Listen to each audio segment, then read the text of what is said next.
네, 안녕하세요. 저는 박무각 공무원 회계학 강의를 맡고 있는 신은미 세무사라고 합니다. 저희 바로 지난주에 치러진 국가직 7급 회계와 관련해 가지고요. 총평과 더불어서 해설 강의를 조금 진행해 보려고 하는데요. 간단하게 총평부터 먼저 말씀을 드린 다음에 문제 25문제 한번 같이 풀어보도록 하겠습니다. 일단 총평은요, 여러분들 문제 보셔서 아시겠지만 되게 기본적이고 그냥 깔끔하게 문제를 잘 냈다 이렇게 생각하시면 될 것 같고요. 특별하게 뭔가 이슈가 있는 문제라기보다는 정석적으로 나올 만한 문제들을 제대로 냈다라고 생각하시면 될 것 같습니다. 그래서 가장 기본적인 얘기긴 하지만요. 이론을 충실하게 학습하신 분들은 아마 크게 어렵지 않게 문제를 해결하지 않았을까라고 싶어요. 그래서 여러분들이 문제를 잘 풀어보시고 복귀하는 과정에서 강조했던 부분들을 잘 확인해 보실 수 있을 거니까 이미 시험을 치르신 분들은 어떤 부분들이 조금 여러분들이 좀 푼 거랑 다른 건지 그런 거 한번 비교해 보시면 좋을 것 같고요. 이제 앞으로 공부하실 분들은 이런 게 되게 기본적인 문제다. 그렇게 이해하시고 잘 복귀를 해서 다음 다가올 시험에 대비를 잘 해보시길 바라겠습니다. 자, 그러면 이 정도로 간단하게 총평 마무리하고요. 바로 1번부터 해설을 좀 해보도록 할게요. 자, 우리 1번 문제. 이런 건 틀리면 안 되는 문제죠. 너무너무 많이 풀어봤던 문제예요. 재무제표를 보여줄 때, 표시할 때 지켜야 될 사항으로 옳지 않은 거래요. 정답은 1번이죠. 요거는 아마 정말 한 100번은 말씀드린 선지 같아요. 부적절한 회계 정책이래요. 앞에 글자보다 잘못된 거죠. 그렇죠? 아무리 공시나 주석을 통해 설명하더라도 정당화될 수 없다라고 말씀드린 부분이라서 정답은 바로 1번으로 선택하시면 되겠네요. 2번은 뭐예요? 처상부채 수익비용은 원래 상계하지 않는 게 원칙이라고 했고 3번도 유사하면 중요도를 따지라고 했죠. 중요하면 구분 표시하고 중요하지 않으면 통합해서 표시하면 됩니다. 그 다음에 4번은 당연히 공정하게 표시해야 됩니다. 우리 기준에 따른 건 공정한 재무제표로 본다라고 했기 때문에 그 뒷부분은 공정한 표시를 위해서 해야 될 내용들이다라고 보시면 됩니다. 정답은 1번 바로 넘어가도록 할게요.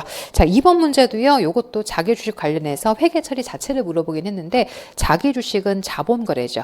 자본거래는 전기에, 그러니까 전기가 아니고 요 처분 과정이 두 번 이어져요. 5월 1일자 거래를 알고 있어야지 6월 30일자 거래를 잘 해석할 수 있기 때문에 우리 요 문제는 5월 1일자 분기부터 할 수 있어야 되는 거 그런 게 자본거래의 특징입니다. 자, 어떤 거냐? 플러스가 있으면 그걸 다 정리하고요. 마이너스가 있어도 그걸 다 정리하고 회계처리를 이어가는 거니까 우리 5월 1일자 분기부터 좀 보겠습니다. 질문사항은 6월 말이지만 요거부터 해야 돼요. 자, 5월 1일자에 자기 주식을 6,200원에 샀지만 그걸 6,300원에 팔아요. 그러면 오른쪽으로 좀 이동해 볼게요. 자, 5월 1일자에 현금을 받았죠? 10주네요. 계산 과정이 어렵진 않겠어요. 63,000원을 받고요. 대변에 자기 주식 62,000원을 정리합니다. 요 과정에서 자기 주식 처분이익을 1,000원 이렇게 기록을 하게 돼요. 그러면 6월 30일 날 이어지는 회계 처리에서 요 1,000원을 기억하고 있으셔야 됩니다. 자, 현금은 얼마 받았나? 59,000원을 받았네요. 그리고 자기 주식은 또 취득한 가액이 6,200원이니까 62,000원이 동일하게 정리가 됩니다. 다만 이 과정에서 처분이익을 먼저 정리하고요. 그걸 초과되는 것만 처분 손실로 기록해야 된다. 그 과정과 맞는 회계처를 찾으라는 겁니다. 정답은 몇 번밖에 없어요? 2번밖에 없겠죠. 정답을 2번 이렇게 선택하시면 되는 문제였습니다. 자, 다음 문제로 이동해 볼게요. 자, 3번 문제 같은 경우도요. 되게 기본적인 자본의 변화를 물어보는 질문입니다. 우리 회계에서는요. 자본이 바뀌는 원인 되게 중요하죠. 이 회사는 기초에 자본이 40만 원 있는 회사였죠. 근데 기말이 됐더니 자본이 얼마가 됐어요? 140에서 80을 빼보면 60만 원으로 자본이 20만 원 늘었습니다. 이유가 있을 것이다 이거죠. 그 중에 첫 번째 이유가 현금 배당은 오히려 자본이 줄죠. 마이너스. 무상증자는 자본을 안 바꿔요. 유상증자는 자본을 늘리고요. 뭐야? 정리도 되죠? 그리고 기타 포괄이익으로도 6만 원의 손익거래만큼 자본이 늡니다. 그런데 한 가지 원인이 결국 당기순이익이 될 수밖에 없어요. 그래서 정리를 해보면 지금 요거 두 개는 마이너스 플러스가 정리가 돼서 플러스 6만 원까지는 이제 정리가 됐어요. 그럼 나머지의 증가 원인은 올해 성과로 인한 것이다. 14만 원이겠죠? 답은 2번입니다. 여기까지도 크게 어렵지 않은 무난한 문제들이 이어졌습니다. 4번 문제도 갈까요? 요번에도 결산 수정 분계를 한번 해봐라 이런 건데 자산이 줄고 비용이 발생하는 걸 찾아보래요. 사실 정답은 바로 보여요. 바로 보이는데 1번부터 한번 설명을 드려볼게요. 자, 수익은 발생했는데 현금을 아직 못 받았대요. 그러면 차변에 미수수익이라고 쓰겠죠? 자산이 늘어요. 자산이 느는 건데 벌써 안 맞죠. 그리고 대변에는 수익이라는 걸 인식하게 되는 수익 발생입니다. 1번은 바로 틀렸고 2번은 뭐래요? 비용은 발생했는데 아직 돈을 못 줬대요. 그러면 차변의 비용 비용이 증가하는 건 맞아요. 발생하는 건 맞지만 대변에는 부채를 기록하게 돼요. 그래서 자산이 주는 게 아니고 오히려 부채가 늘죠. 자, 선수임대료 중에서 기간경과로 수익이 실현됐다. 그러면 차변에 선수임대료라고 해서 부채를 벌써 줄여요. 그리고 대변에는 수익이죠. 그래서 1번, 2번, 3번이 다 안 맞고요. 결국 4번이었어요. 그렇죠? 성급보험료라는 자산 중에 기간 경과된 걸 비용으로 바꾸는 회계처리죠. 그럼 비용이 발생하고 성급보험료는 줄어들기 때문에 뭐 맞는 건 4번밖에 될 수가 없습니다. 실제 시험에서는요. 딱 보자마자 4번을 골랐으면 너무 좋았겠다. 자, 그러면 이제 5번 문제로 갑니다. 5번도 현금 흐름표인데요. 살짝 헷갈리는 부분이 나오긴 했지만 나머지 부분들을 다 알려드린 부분이라서 정답을 한번 찾아보면서 부족했던 부분 말씀드릴게요. 자, 1번에 보시면 이자랑 차입금을 함께 상환한대요. 우리 이자는요. 영업도 될 수 있고요. 이자 지급의 원인이 만약에 재무라면 재무로도 갈 수 있어요. 그래서 분류될 수 있고 너무 좋아요. 그렇죠? 분류된다라고 했으면 헷갈릴 뻔했는데 뭐 분류될 수 있고 원금을 갚는 건 차입금 갚는 거라서 재무활동이 맞아요. 1번은 완벽히 맞죠? 자, 2번이 뭐냐면 종속기업이에요. 종속기업은 우리 기업은 아니고요. 내가 종속기업이라는 거는 다른 기업의 지분 상품을 취득한 겁니다. 근데 그 지분율이 조금 높은 거예요. 그래서 내 기업의 주식을 산 게 아니고 남의 기업 주식을 샀다. 타 기업 주식이라서 요거에 대한 회계 처리는 요거에 대한 현금 흐름표의 분류는 타 기업의 주식에 따라서 투자 활동으로 가는 겁니다. 재무 활동은 아니고요. 재무 활동으로 가는 건 자기 주식이에요. 요거는 종속기업이라서 기타 다른 기업의 주식을 취득했다라는 부분으로 인지하시면 됩니다. 답은 2번이었어요. 3번 우리 법인세요. 법인세는 영업 투자 재무 다 되죠. 그래서 별도로 공시하고 재무랑 투자에 명백히 관련되지 않으면 영업이다 라고 했습니다. 자, 4번 투자 자산이 우리 현금성 자산이요. 요건 뭐예요? 즉시 현금화가 가능해 되지 않아요? 확정된 금액의 현금으로 전환이 용이하고 가치 변동이 어때 된다? 경미. 제가 이거 엄청 강조했어요. 답은 2번이다. 자, 그러면 5번까지도 우리 잘 따라왔고요. 6번도요. 요것도 제가 보자마자 되게 반가웠다. 나올 거야 라고 했던 부분이 나오면 맞춰야 되죠. 그래서 이 부분은 뭐냐면 유동부채 구분하는 건데 보고기간의 사건을 살짝 얹은 문제라고 보시면 돼요. 자, 봅시다. 매입 채무 그리고 종합원 나왔어요. 쟤는 12개월 초과해도 뭘로 가요? 유동이죠. 1번은 동글뱅이. 자, 2번에 보시면 기업이 보고기간을 현재 대출 계약을 처음 맺을 때부터 연장할 권리가 있대요. 그럼 연장하겠죠. 뭐 연장 권리가 있으면 비유동부채예요. 권리가 없으면 당연히 권리 행사를 못하니까 유동부채고요. 너도 문제 없다. 그리고 3번은 뭐래요? 보고기간 말 이전에 시간도 딱 맞아. 대여자가 돈 빌려준 사람이 야 12개월 연장해 줄게. 합의도 했고요. 그 기간 동안은 기다려 주겠대요. 그럼 뭐 그 기간 내에 위반상 해소하면 비유동부채로 분류되는 거 문제가 없죠. 정답은 4번. 자, 여기는 어디가 포인트였어요? 자, 보고기간 말 이전에 장기 차익 역전을 위반하면 대여자가 즉시 돈 줘라고 할 수 있는 채무. 유동부채예요. 그래서 부랴부랴 찾아간 시점이 보고기간 후부터 발행 승인일 전이에요. 보고기간 후 사건. 그러니까 12월 말 이후에 찾아간 거야. 그럼 그때 합의를 해도 본문을 바꾸지 못한다고 했어요. 요거는 합의하더라도 유동부채로 분류한다. 어디가 포인트인지도 알려드렸던 그 보고기간 사건 문제라서 정답은 4번이 되는 문제입니다. 요거는 뭐 이미 푸신 분들도 좋은 거고요. 앞으로 시험 문제를 준비하실 분들도 그냥 하고 싶은 얘기가 다 들어간 부분입니다. 유동, 비유동을 구분할 때 가장 여러분들이 틀릴 수 있는 포인트들을 다 선지로 냈기 때문에 꼭 잘 정리하시길 바라는 그런 문제입니다. 자, 7번 문제로 이동하겠습니다. 7번도요. 자본과 자본유지 개념이 나왔어요. 실물 자본 물어보겠죠. 뭐. 자, 1번 볼게요. 재무 자본은 돈으로 측정하는 자본이라서 명목도 있고 불변화폐도 있고. 아유, 정답은 또 뭐 옳은 걸 찾으라고 했나요? 답은 나왔네요. 2번은 뭐가 틀렸어요? 우리 실물 자본인은 현행원가 써야 된다고 했죠. 넌 탈락이다. 자, 실물 자본은요. 자산 가격이 바뀌는 거는 이건 번 게 아니에요. 그걸 초과하는 것만 이득이거든요. 그래서 자산값이 변동하는 건 이건 이익이 아니고 자본에서 유지해야 될 거다. 그래서 이익이 아니고요. 자본 유지 조정으로 처리가 됩니다. 4번은 뭐가 틀렸어요? 재무자본은 특별한 측정 기준을 요구하지를 않아요. 그래서 뭐 이것도 안 맞고요. 원래 요구 자체를 하지 않기 때문에 정답은 누가 봐도 1번입니다. 자, 여기까지도 뭐 우리가 잘 넘어왔을 거고요. 이제 8번 문제로 갑니다. 요게 좀 가장 어려웠다라고 볼 수 있는 겁니다. 왜 어려웠냐? 자, 요게 포인트예요. 이 회사는 기초부터 문제가 했던 그런 재고였어요. 무슨 얘기냐면 처음부터 평가손실 충당금이라고 전기부터 저가법을 해당하는 마이너스, 그러니까 평가손실이 발생한 재고가 넘어온 겁니다. 이런 문제를 푸는 가장 쉬운 방법이 있어요.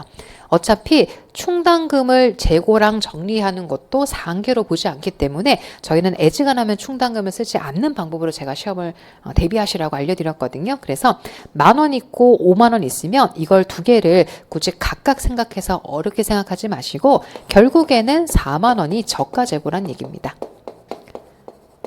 그래서 10,000원이라는 걸 따로 표기하려면 얘를 신경 써야 되는데 결국 40,000원이라는 것을 저가법에 따라 만들어진 재고라고 보시고 이걸 기초재고로 결정하면 나머지는 우리가 했던 방법이 되는 겁니다. 그래서 40,000원의 기초재고에다가요 100,000원을 매입을 했어요. 그리고 나서 매출원가를 물어보는 질문은 요걸 잘 봐야 되죠. 평가손실과 감모손실이래요. 뭐 정상 비정상 구분할 거 없이 전부 다 매출원가래요. 너무 쉬운 거 아니야. 걸러낼 것도 없잖아요. 그래서 기초재고에 단기 매입 더하고 저가재고를 빼면 이 모든 차이를 다 매출원가에 계산해 넣어라 이런 겁니다. 그래서 여러분들은 요것만 찾으시면 되는 문제예요. 자, 저가재고 갈까요? 수량은 실사수량 써야 되고 둘 중에 낮은 단가를 곱하는 거라서 80원과 240개를 곱해줘야 됩니다. 자, 요거에 대한 계산은 조금 필요하겠어요. 그쵸? 자, 그게 얼마냐면 19,200원이 됩니다. 그러면 모든 결과를 매출원가의 결론 내어서 답을 찾으라는 거니까 14만원에서 19,200원을 빼란 얘기입니다. 뭐 그러면 정답은 뒤에 800원으로 나오는 2번을 정답으로 선택하면 되시겠죠. 자, 이렇게 해서 이게 조금 어려울 수 있는데요. 이런 것도 대비할 수 있는 과정을 저희가 뭐 예상 문제나 이럴 때는 말씀을 드리고 있어요. 그래서 첫 줄에 저 50,000원이라는 금액을 40,000원으로 조정하고 난 뒤에 풀면 여러분들도 충분히 대비할 수 있는 그런 문제였습니다. 이게 아마 제가 총평에 기재한 것처럼 조금 난이도가 있는 문제가 한두 문제 정도 있다고 했죠. 그 중에 하나긴 한데 접근 방법을 알려드린 거라서 아마 40,000원만 바꾸셨다면 충분히 해결 가능한 문제이지 않을까 싶습니다. 자, 그럼 다음 문제인 9번으로 갑니다. 자, 9번 문제는 우리가 그냥 유효자법에 따른 사채예요, 사채. 자, 복잡하지 않게 유효자를 깔끔하게 줬고요. 액면이자도 어렵지 않아요. 자, 1번부터 바로 갑니다. 엑셀런도 이자 비용 그냥 요거랑 요거 곱하는 거죠. 190,000원. 상가액은 뭐예요? 190,000원에서 표시이자가 160,000원 지급이 됐기 때문에 상가액은 30,000원이 됩니다. 요것도 사할자 잔액 한번 구해볼까요? 1년 말에 원래였으면 둘의 차이인 100,000원이 있었는데요. 그 중에 30,000원을 상각을 했어요. 뭐야? 산수 아니에요? 그러면 남은 잔액은 70,000원이죠. 3번이다. 2년 초에 요걸 191만원에 조기 상환한다고요? 자, 그럼 해보죠. 191만원이 상환 금액인데 장부 금액은요. 190에서 3만원 올라와 있어요. 193만원이 장부 금액이에요. 더 싸게 갚았네요. 2만원 이득이죠. 뭐. 자, 정답은 3번입니다. 자, 그럼 저희 10번 가요. 요거는 복구충당부채가 오랜만에 한번 나왔습니다. 자, 복구충당부채인데요. 여러분들 여기에서 되게 함정 하나 있어요. 함정이라고 하긴 좀 그런데 약간의 뭐라 그럴까요? 뭐 눈치챘으면 눈치채는 거고 안 되면 약간 헷갈릴 수 있는 그런 부분. 자, 첫 줄로 갑니다. 구축물을 돈 100만원 내고 사요. 유형자산이죠. 내용 종료 시점에 원상복구 의무가 있대요. 그리고 나서 여기서 보시면 이미 엑셀년 초에 현재 가치된 값을 20으로 줬어요. 그러니까 미래 금액을 줬으면 내가 현재 가치를 했을 텐데요. 이미 해줬어요. 그리고 이걸 왜 줘요? 그쵸? 헷갈리라고. 여기다 개수까지 줬으면 또 곱하면 큰일 나는 거예요. 그냥 20을 쓰란 얘기예요. 그래서 계산 과정을 조금 단촐하게 줬고요. 결론은 우리가 해야 될 게 요거라는 겁니다. 엑셀년 초에 구축물을 사죠. 다만 구축물은 돈을 100만원 쓴 건 맞는데 요거 외에도 복구 충당 부채가 또 발생을 합니다. 여기가 20만원 있죠? 그래서 구축물의 최종 취득 원가는 120이 됩니다. 여기서부터 감가를 한번 해볼까요? 120만원을 4년 정해법으로 하라고 했으니까 감비라고 하는 단기 비용은 얼마가 됩니까? 30. 요것만 얘기해요. 복구 충당 부채는 현재 가치된 거라 이자 비용이 발생해요. 이자 비용이 발생합니다. 그래서 20만원 곱하기 10%는 결국 이자 비용 구하는 데 쓰라고 준 거구나. 그쵸? 둘을 더하는 게 총 비용이다. 32만원. 자, 요 문제도 10번 문제도 엄청 강조했던 문제입니다. 맨날 적어 나온다고 그냥 수십 번 얘기했어요. 자, 다음 문제 갑니다. 11번 문제도요. 요것도 요즘 잘 보이는데 요거 조금 어려웠어요. 자, 왜 그러냐? 질문을 좀 해석을 잘 하셔야 되거든요. 자, 문제를 좀 봐요. 항목이 여러 개가 있으면 자산부채를 좀 걸러보는 것부터 필요하죠. 이렇게 떼거지로 나오면 그냥 한꺼번에 보는 게 아니고 친구끼리 묶는 게 좋아요. 그래서 잘 본 게 여기까지는 자산이고 요거 지금 제가 동글뱅이로 묶는 게 부채죠. 부채 친구예요. 자산을 좀 보니까 현금은 유동자산이고요. 매출채권, 재고 다 유동자산이에요. 근데 유형과 투부는 비유동. 그래서 보니까 이 자산 총액이 40이래요. 그렇구나. 그러면 요걸 한번 적어볼까요? 자, 40이에요. 그러면 비유동 자산은 10만 원이에요. 요 나머지 요 세 놈의 친구는 다 유동이거든요. 그래서 유동이는 얼마냐? 30이에요. 이렇게 해서 이제 벌써 하나는 끝냈어요. 근데 유동 비율이 150%라고요? 아, 그럼 이제 150%가 어떻게 나왔어요? 유동부채랑 유동자산 나누는 건데 나눴을 때 150% 되려면 여기 밑에 들어갈 유동부채는 얼마여야 되나요? 20이겠죠? 20. 그럼 거의 다 온 건데요. 그래서 20은 이거 두 개 합쳐서 20이에요. 20이고 12예요. 그래서 조금 지저분하게 쓰긴 했는데 이쪽으로 다시 봅시다. 자, 유동부채가 지금 20인데요. 여기 20 안에는 저기 단기차입금과 매입실무가 들어가 있는 겁니다. 그러면 장기차입금 요것만 비유동부채라서 12만 원이고요. 이 합이 40이죠. 자산총액과 일치하니까 자본은 얼마인지 전체 금액은 나온 거네요. 그럼 8만 원 중에 이익료 물어봤으니까는 자본금 뺀 나머진 3만 원을 구해줘 라는 얘기입니다. 여기는요. 이 금액 안에 이제 포함된 걸 같이 줘갖고 저거 또 더하면 큰일 나는 문제. 요거 두 개를 이미 합산해서 요걸 준 거라 20에 또 16을 더하면 그런 건 실수 있을 수 있어요. 그래서 전체 금액이니까 굳이 16이 이미 포함된 값에 다시 더하지 않으시면 됩니다. 뭐 그 정도의 실수만 없으면 됩니다. 정답은 3만 원이에요. 자, 다음 문제 갑니다. 자, 12번으로 가볼까요? 우리 12번 문제는 뭐가 나왔나요?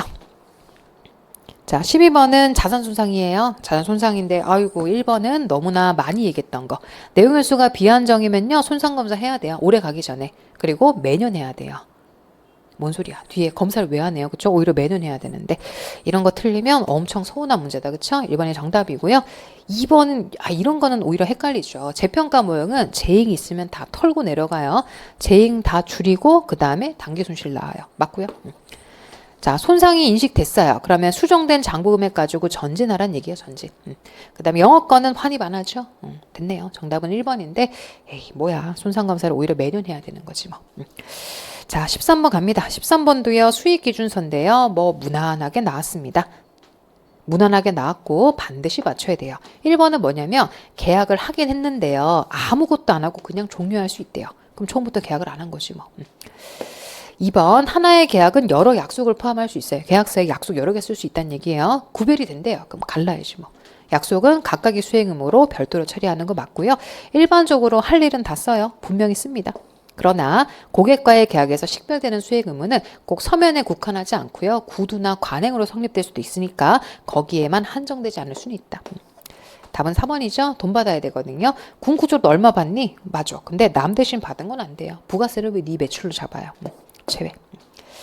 자, 이제 13번 됐고요. 14번으로 가요. 요것도 뭐 특별한 건 아닌데 살짝의 헷갈림은 있을 수 있는 문제. 요즘에 위탁 판매가 곧 나올 거라고 얘기했는데 나왔네요. 요것도 이제 주기적으로 나오는데 안 나온 지가 좀 돼가지고 나오지 않겠나라고 했는데 나왔어요.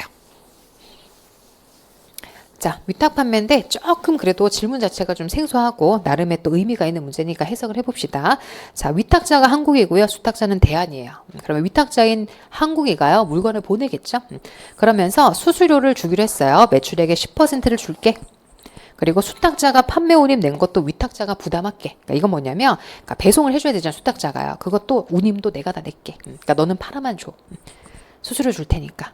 그런 얘기예요. 그러면 1000개를 보냈어요. 보냈는데 소비자에게 600개 팔았어요. 그럼 600개가 매출이죠, 뭐. 질문은 제일 상단의 영업이익을 좀 봐야 돼요. 우리 주 한국이의 영업이익이 4만 원이래요. 자, 4만 원을 줄 테니 너는 구조를 좀 보자 이겁니다. 우선 매출액부터 기록을 해야 돼요. 600개 곱하기 2,500원입니다. 여기에서 매출원가를 빼야 되는데 이 매출원가가 판매된 적성품 원가예요. 근데 요거는 아마 찾아야 되는 문제 같고요. 판관비도 빼야 됩니다.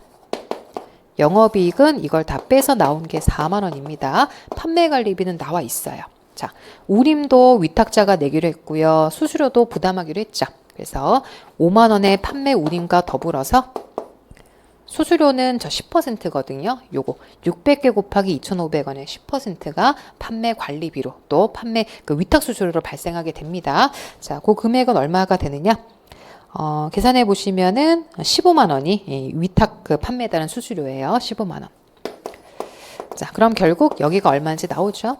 계산을 마무리해 보면 매출원가가 얼마인지가 나올 겁니다. 그래서 매출원가라는 건 판매된 적성품 원가거든요. 요게 126만 원 나왔어요. 자, 126만 원은요, 1000개에 해당하는 게 아니고요, 600개. 그래서 얘는 600개로 나눴을 때 한 개당의 단가가 나온다 이런 얘기입니다. 뭐 암산을 할 수 있겠다, 그렇죠? 21만 원, 2,100원. 그래서 2,100원이 한 단위당 원가가 된다 이겁니다. 자, 그러면 정답 2번이고요. 자, 15번 가겠습니다. 자, 15번은 재정운영 순원가입니다. 재정운영 결과는 이렇게 비교환 수익까지 빼야 되지만 재정운영 순원가는 비교환 수익은 들어가지 않습니다. 요것도 자, 바로 갑니다. 프로그램 순원가는 2만 원이고요. 거기다가 각종 관리 운영비 더하죠. 만 원. 비배분 수익 빼고요. 비배분 비용은 더합니다. 여기까지만 계산해 주세요라는 문제죠.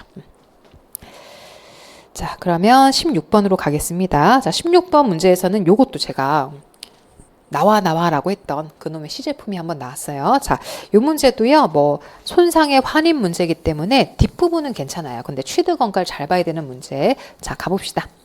엑셀연초에 기계를 샀거든요. 45만 원 주고 샀지만 그걸로 끝나지 않아요. 원가는 각종 부대 비용들을 가산하셔야 돼요. 자, 설치비 필요하죠. 들어가고요. 운반비 들어갑니다. 근데 요게 제가 바뀌었다. 언젠가 나올 거다 했던 게 벌써 24년도에 나왔죠. 늦은 거야. 다른 시험은 맨날 물어보거든요. 시제품은 더 이상 원가에 포함하지 않는다라고 했죠. 빼거나 더하거나 하지 않아요. 그냥 별도의 단기 손익이에요. 그래서 너는 지우는 거죠. 얘는 신경 쓸 게 없다 이거예요. 원가 계산에. 그리고 쉬운 전비는 더해요. 그러니까 이게 우리의 가장 중요한 포인트. 그래서 시제품은 건드리지 마라고 했던 거니까 원가는 그럼 얼마냐. 더해보면은 여기가 10, 여기가 5, 15 더하면 60만 원부터 시작하라는 얘기죠. 자, 60만 원부터 가는데 요것도 좀 포인트네. 기계장치를 막 사고 시운전하려고 한참 시간이 걸렸나 봐요. 7월 1일부터 쓰네요. 그러면 그때부터 감가합니다.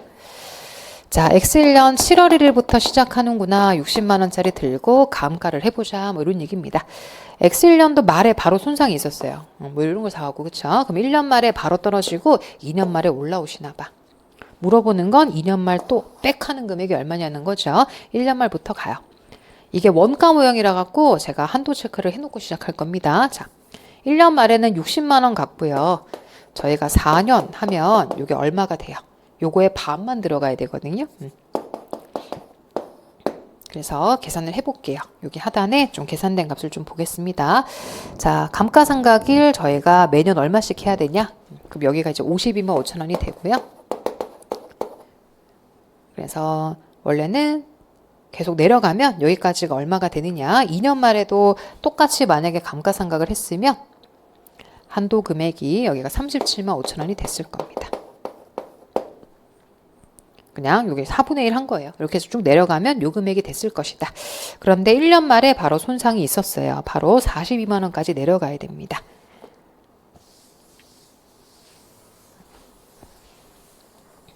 자, 그래서 이렇게 42만 원까지 내려가요. 여기서부터 전진해야 되는데 요거는 7급에 잘 내는 거. 6개월만 지났다. 그래서 4년 중에 6개월이 지났기 때문에 개월수로 바꾸면 돼요. 4년에다가 6개월은 못 빼잖아요. 그렇죠? 그래서 48개월에서 6개월 빼면 돼요. 감가하고 올라갑니다. 자, 42만 원 가지고 잔존가 0이고요. 42개월 분에 12개월을 해주셔야죠. 뭐 앞에 약분되게 좋죠? 이런 게 이제 배려죠. 이렇게 해줘야지. 그러면 얼마가 감가상각비냐? 12만 원이고요. 30만 원이 됐어요. 근데 회수 가능액이 37까지밖에 안 돼요. 한도를 넘어서면 여기까지인데 한도를 못 넘었어. 그러면 37까지 올려주면 되니까 얼마 올리래 라고 하면은 요 차이를 올리면 되는 겁니다. 정답은 7만 원이겠네요. 정답 3번이고요. 이렇게 개월수로 계산하는 거는 많이 연습했어요. 최근에 잘 나오는 파트라서 7급 시험에는 요거 잘해야 된다라고 강조했던 부분들이 한 번 더 나왔습니다. 자, 이렇게 해서 정답 찾았고요. 이제 17번 갑니다. 요것도 결산수정 분계고요. 너무나 많이 해서 나왔으면 좋겠다는 문제 아니었을까요? 읽어봅니다. 근데 이게 좀 아쉬운 게 있어요. 이게 1년치인지 좀 얘기를 해줬으면 좋았을 텐데. 그죠? 이게 뭐 2년치일 수도 있는 거 아니에요. 그래서 그게 조금 아쉽다. 1년이라고 썼으면 좋았을 텐데 글을 쓰실 시간이 없으셨나? 연간이라서 그렇구나. 연간이라는 게 1년이란 얘기겠죠. 근데 통상은 1년치라고 딱 주는데 뭐 그렇게 해석하면 되죠. 연간 임대료 12,000원을 전액 부채로 인식했대요. 근데 제가 벌써 6, 7, 8, 9, 10, 11, 12, 7개월 동안 임대를 해줬으니까 이제 부채를 7,000원 없애고, 그렇죠? 여기다 뭘로 인식하면 돼요? 수익으로 인식하면 되죠. 자, 10월 초에 연간 보험료 24,000원을 현금으로 내면서 전부 비용 처리했대요. 그럼 비용을 3개월만 했었어야지. 비용을 너무 많이 처리했죠? 그래서 오히려 보험료를 줄여야 됩니다. 비용 처리를 너무 많이 했기 때문에 다음 연도로 미루자 이겁니다. 24,000원은요. 월로 계산하면 가장 좋다. 월에 2,000원이죠? 그럼 2,000원 중에 3개월이면 6,000원만 빼고 나머지는 다 다음 연도로 미뤄야 돼요. 그럼 얼마가 됩니까? 18,000원 이렇게 했고요. 그 다음에 임차료랑 급여는 다 비용이에요. 마이너스예요. 그러면 당기순이익은요. 대변 쪽에 수익 비용 나오면 플러스라고 했죠. 7,000원과 18,000원은 플러스인데 3만 원이 마이너스네요. 5,000원 감소. 1번. 자, 그러면 18번으로 가도록 하겠습니다. 자, 18번 문제도 이거 지자체 회계규제에 관한 규칙상 자산부채 평가로 옳지 않은 거라고 했습니다. 뭐 글씨는 되게 많은데요. 아무것도 아닌 문제. 자, 1번 볼게요. 우리 회수 가능액은 재무회계 때부터 했잖아요. 이게 지금 자산이 문제가 생겨갖고 지금 뭘 얼마나 건지냐 이런 문제인데 뭐 손실을 가장 극대화해요. 건지면 가장 비싼 걸 건져와야 돼요. 큰 거예요. 여기도 마찬가지입니다. 회수 가능 가액은 둘 중에 작은 게 아니고요. 큰 거예요. 큰 거. 그래서 뭐 정부 회계라고 막 수익을 비용을 막 손실적으로 키운다 이런 게 아니고 회수할 수 있는 금액은 둘 중에 큰 걸 쓰는 게 맞습니다. 1번이 바로 틀린 거였어요. 그래서 1번만 잘 체크해 주시면 되고요. 미수세금은 돈 못 받은 거예요. 그럼 돈 날릴 수도 있으니까 대손충당금 설정해서 미수세금 밑에 차감하는 형식으로 보여줘야 됩니다. 3번은 뭡니까? 일반 유형과 주민 편의시설이거든요. 요거는 이제 감가상각해야죠 뭐.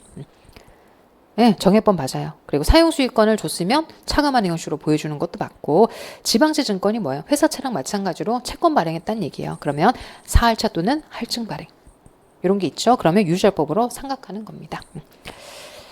그래서 뭐 문제는 1번이었습니다. 그럼 우리 18번까지 왔고요. 이제 19번으로 갑니다. 자, 19번 문제는 뭐가 나왔나요? 또 수익인식 기준이요. 정보회계가 3개나 나왔지만 3개 다 그냥 늘 나오던 거, 늘 먹던 밥이 또 나왔어요. 자, 신고 납부하는 거래요. 소득세. 신고할 때 수익 인식하는 거고요. 정부가 부과하는 방식의 우세는 고지서를 보내주겠죠. 고지하는 때 수익 인식하는 거 맞습니다.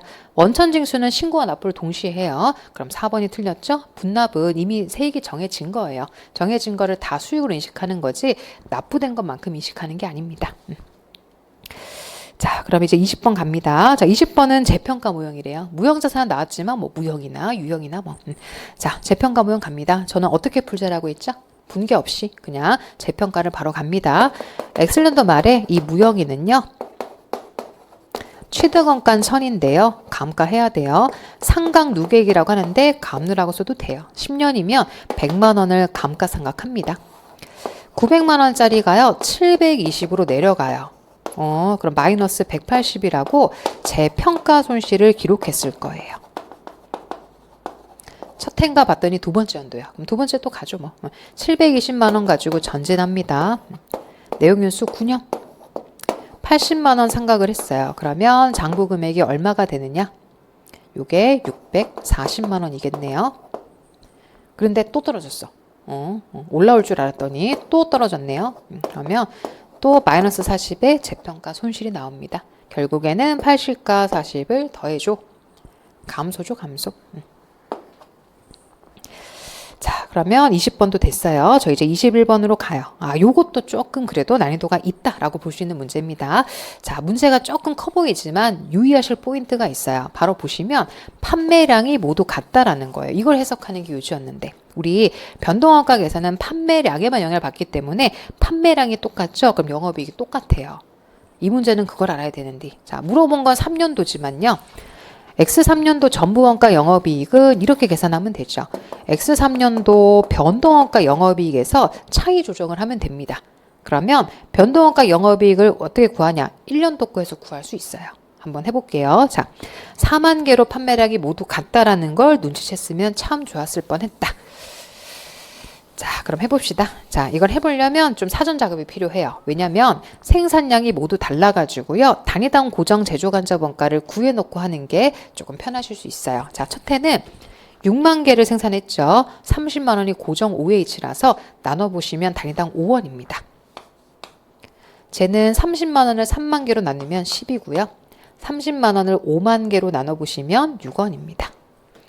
이게 필요할 때가 있으니까 이렇게 먼저 구해 놓을게요. 자, 우선 X1년도에요. 변동원가 영업이익이 얼마인지는 없지만 구할 수 있어요. 왜냐면 전부원가 영업이익은 제공을 해줬거든요. 자, 요 금액이 60이라고 나와 있습니다. 첫 해는요, 기초재고는 없고요. 기말재고에 포함된 고정제조간접원가만큼 전부원가 영업이 더 커요. 그래서 개수가 지금 2만 개라고 나와 있고 2만 개 곱하기 5원만큼 전부원가 이익이 더 크게 나옵니다. 얘는 비용을 다 처리했고 얘는 그만큼 처리를 덜 했기 때문에 영업이익은 딱 여기 차이가 나요. 그럼 요게 10만 원이죠. 그럼 여기가 50이었다. 이제 하나의 퍼즐을 해결했고요. X3년도 변동원가 영업이익도 결과적으로 판매량이 똑같고 나머지 원가 구조가 모두 동일하기 때문에 얘가 50이라는 뜻이에요. 그럼 3년도는요. 기말과 기초가 모두 있기 때문에 말초를 가감해서 전부원가 가보도록 하겠습니다. 기말 재고는 2만 개 곱하기 6원이고요. 오래 게 남았을 거니까요. 기초는 전기에서 넘어온 게 여기도 보면은 10,000개죠. X3년도를 물어본 거니까 10,000개는 전기에서 넘어온 거라서 10원씩 곱해서 넘어왔을 겁니다. 요거 해달라는 얘기예요. 그래서 요건 12만 원이고 요거는 10만 원이네요. 그러면 52만 원이 정답이어야 되겠습니다. 52만 원이니까 3번을 답으로 고르시면 되겠죠? 자, 그 다음에 이제 22번 표준원가예요. 표준원가. 임률 차이. 올해 임률 차이라고 했죠. 잘 맞췄어야죠. 임률 차이라고 얘기했는데. 자, 문제를 보니까 전부원가 계산, 표준원가 계산에서요, 임률 차이를 물어봤습니다. 그러면 저는 표준원가 풀 때 어떤 걸 얘기했다? 일단 질문은 모르겠고, 하다 보면 답이 나온다. 저는 항상 그런 식이에요. 그래서 앞에는 실 들어가죠. 실이. 여기는 실표. 여기는 표표예요. 표표. 그래서 보이는 대로 한번 넣어볼게요. 자, 표준임률은 1,000원이래요. 그 다음에 한 개당 2시간 들어가고요. 800개 생산했거든요. 그럼 800개 곱하기 2시간. 표준 직접 노무원가 나왔네요. 그리고 능률이 20만 원 유리하다는 얘기는 이렇게 됐다는 얘기예요. 요 실제 시간을 충분히 알 수 있겠네요. 요 금액이 이미 알고 있거든. 그래서 800개 곱하기 2시간 곱하기 10만 원, 1,000원이래요. 그러면 요게 금액이 딱 160 나오거든요. 그럼 요 놈은 140이어야 돼요. 그러면 실제 시간은 나온 거죠, 뭐. 자, 실제 시간은 140만 원을 1,000원 나누면 1,400시간이어야 되겠죠? 그럼 임률은 요 둘의 차이예요. 시간은 1,400시간이고 돈을 더 적게 썼기 때문에 유리한 거예요. 시간당 20원 유리한 거라서 1,400시간 곱하기 20을 해달라는 얘기였습니다. 정답은 28,000원 유리요. 그럼 벌써 22번까지 왔나요? 자, 23번으로 가겠습니다. 요 문제는 CVP 분석이죠. 요것도 그놈의 레버리지. 요거 혹시 기억나요? 제가 시간 없으면 레버리지 찍으라고. 또 레버리지요. 이럴 거면 왜 풀라고 해요. 그쵸? 제가 맨날 학생들한테 맨날 이거 레버리지가 답이야. 그럴 거면 못 풀겠지? 그러면 이제 레버리지도 찍자라고 했는데, 좀 다른 답을 좀 내보지. 그래서 레버리지가 또 나왔으니까 또 해요. 자, 매출액은 50이래요. 근데 변동원가 빼야죠. 변동원가는 60%입니다. 유리. 그래서 변동원가는 공원 이익률이 40%면 변동원가율은 60%니까 30이에요. 그래서 이 회사의 올해 공원이익은 20만 원입니다. 자, 공원이익 가지고 고정비 회수해야죠. 고정원가를 10만 원 빼면 영업이익은 10만 원이 되는 게 CV 분석에서 구하는 영업이익 계산 과정입니다. 자, 레버리지는 얘가 일으키는 지렛대 효과라서 둘을 나누게 하면 된다고 했죠. 2입니다. 2. 자, 변동원가도 맞고요. 세후이익도 맞겠죠. 세후이익은 10만 원에다가 세금 30% 내고 난 이익을 물어보는 거라서 7만 원 맞고요. 안전한계율은요. 매출액 중에서 변동원가, 요거는 손익분기점을 구하면 됩니다. 자, 손익분기점 매출액이 25만 원이에요. 그래서 안전한계는 25, 매출액은 50이라서 비중은 50%가 맞습니다. 자, 그러면 이제 24번으로 갑니다. 24번은 오랜만에 이제 결합원가가 한번 나왔네요. 자, 결합원가 계산은 결합원가를 나눠주는 게 목적인데요. 이 문제는 결합원가를 배부된 결과를 먼저 줄 테니까 X에 배부된 결합원가를 역으로 한번 찾아보자. 자, 결합원가는 여러 가지 방법으로 배부할 수 있지만 순실현 가치법이 가장 많이 출제가 되는 영역이라고 했죠. 자, XY의 순실현 가치부터 구해봅니다. X는 200단위에 대해서 400원에 팔지만 추가 가공비를 내야 순실현이 되는 거라서 얘는 350원씩이 순실현 가치입니다. 그냥 400원 빼기 50이에요. 자, 그리고 Y는 300단위 곱하기 100원입니다. 요것도 구해야 되겠죠? 그래서 200단위 곱하기 350 해보면 7만원, 얘는 3만원이래요. 요 비율대로 가져가는 거예요. 근데 얼마를 기준으로 나눠줬냐? Y한테 3,000원 들어갔대요. 그러면 뭐 얼마를 갖고 나눠줬길래 3,000원일까? 얘가 30%거든요. 그럼 이게 만원이시겠네. 결합원가 자체가 만원이었고 얘가 3,000원 가져가면 너는 7,000원 가져가야죠. 뭐. 3번이다. 자, 이렇게 해서 뭐 표준원가부터 뭐 CV 분석부터 해가지고요. 뭐 늘 나올 만한 게 나왔어요. 유일하게 뭐 어렵다라고 볼 수 있는 건 21번 정도인데 요것도 뭐 특징이 좀 명쾌하게 보이는 문제라서 이렇게 한 4문제 정도가 이번 연도에는 출제가 됐네요. 정부회계는 3개고 그 다음에 원가관리회계도 4문제 정도 출제를 좀 했던 거라고 보시면 될 것 같습니다. 자, 마지막 25번도 원가관리회계네요. 올해 좀 5문제 나왔네요. 조금 비중이 늘어났어요. 자꾸 이제 원가관리회계가 늘어나는 것 같아요. 자, 25번 문제도요. 종합원가 계산 중에서도 제가 나와라 라고 했던 계산보다 특징을 물어보는 문제. 자, 둘이 한 놈은 가중평균이 한 놈은 선의순출인데 환산량이 다르죠. 이유는 하나. 기초재용품 때문에. 그래서 가중평균법과 선입의 지금 개수가 재료원가는 1000단위 차이가 나요. 재료는 100%를 다 투입했기 때문에 기초 완성도가 100%라서 결국에는 기초 제공품이 1000단위였다는 거예요. 1000개였다는 얘기죠. 가공비는 몇 개 차이 나느냐? 600개 차이 나죠.